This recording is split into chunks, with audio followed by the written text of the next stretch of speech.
Good morning, Friday. Ladies and gentlemen, dudes and dudettes. How are you? I hope you started a fantastic Friday, last day of conventional work week. And we are going into the conventional weekend. If you're working, I wish you all the best. If you're not working, I wish you all the meditation and relaxing. Quick video here. I wanted to share with you the idea of being comfortable, becoming comfortable after you feel like you've achieved one or more of your goals, or maybe all your goals, your life achievement. I know personally in my life, every single time that I've become complacent and I've become comfortable, and I felt like, hey, maybe there's a moment I can beat on my chest here and look back and say, oh, look what I've achieved, with these goals, and I worked really hard for this. Right after the feeling of complacency, right after the feeling of being comfortable, life has taught me a new lesson. That you are most vulnerable right after you score. And this is not just in life, in sports, in finances, in, relationships.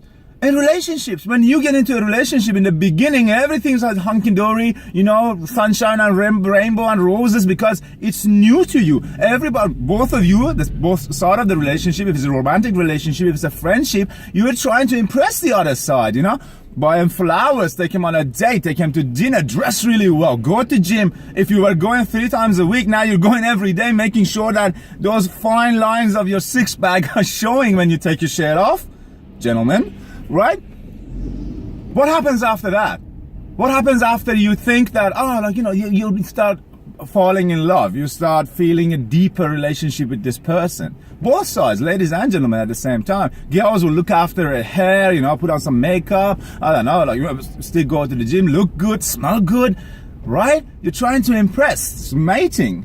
It's in nature. It's good.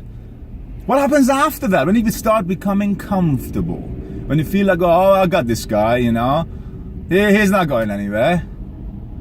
You feel comfortable, you feel complacent.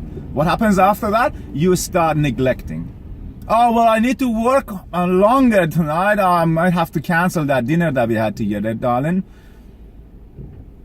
The kids are driving me crazy. I can't, focus on you when you start talking or whatever. When we start having a conversation. It's too much in my head, What do you want from me? And then you wonder why that relationship that at some point was hunky-dory, roses and rainbows and beautiful sunshine, starts falling apart. Worst case scenario, start seeing other people, you start cheating on each other or whatever arrangements you have, but it's not the same. What happened? It's exactly, and if you think that, no, it's been long in the making, it's not just that point, but that was the turning point. You have to realize right the moment you feel like you can sit back and relax, and you've got this person, she's not going anywhere, he's not going anywhere, that moment is downhill. It's the exact moment that starts turning around, everything starts going backwards.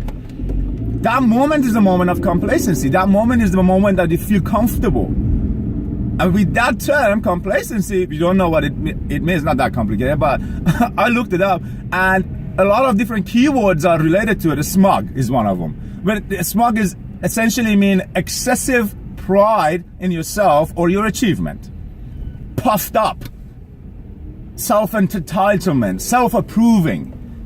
Well, I deserve this, work hard for this, therefore, every single time I go through different stages, many different aspects, anything, career, relationship, finances, friendships, anything. Life has taught me a new lesson. It said to me that the moment you get complacent, that is the downfall of an empowerment. You start going down, bro. That's the moment. Meyer, He's a basketball coach, Hall of Famer. He held the record of the most wins in the men's basketball until 2011. He says complacency is the forerunner of mediocrity. You can never work too hard on an attitude, effort, and technique. This is a person that has achieved, well, in our eyes, has achieved the unbelievable, has achieved the end all and be all. Look him up, Donald Meyer. For sports people that are interested, and other people. He's actually a speaker, he got books and articles, and I've become a fan of his work since I read this quote from him. I'll say it again. Complacency is the forerunner of mediocrity. The moment you become complacent, that is the time that the mediocrity is going to attack that achievement. Your achievement, your right lifestyle, your effort, your attitude, everything. What is the key? The key is the moment you feel like you're comfortable, the moment you feel like, well, I can sit back and relax and maybe enjoy a couple of cupcakes or two, then you need to double the work. You need to work harder. And I'm sorry I'm giving it to you with the tough love, but that is what it is. That is the principle. You can't say, well, I tried really hard, worked really, really hard. Now, can I just sit here and enjoy? Of course you can sit there and enjoy. But if you prolong that enjoyment, if you keep doing what is against your principle, what is against what got you here, I'm afraid to say that you're going to start walking on a very, very different path, if not exactly opposite. All right, guys. Go enjoy your Friday. This has been your host, Capitan Obvious. I will see you in another video very shortly. Enjoy. God bless. I'll talk to you soon. Bye.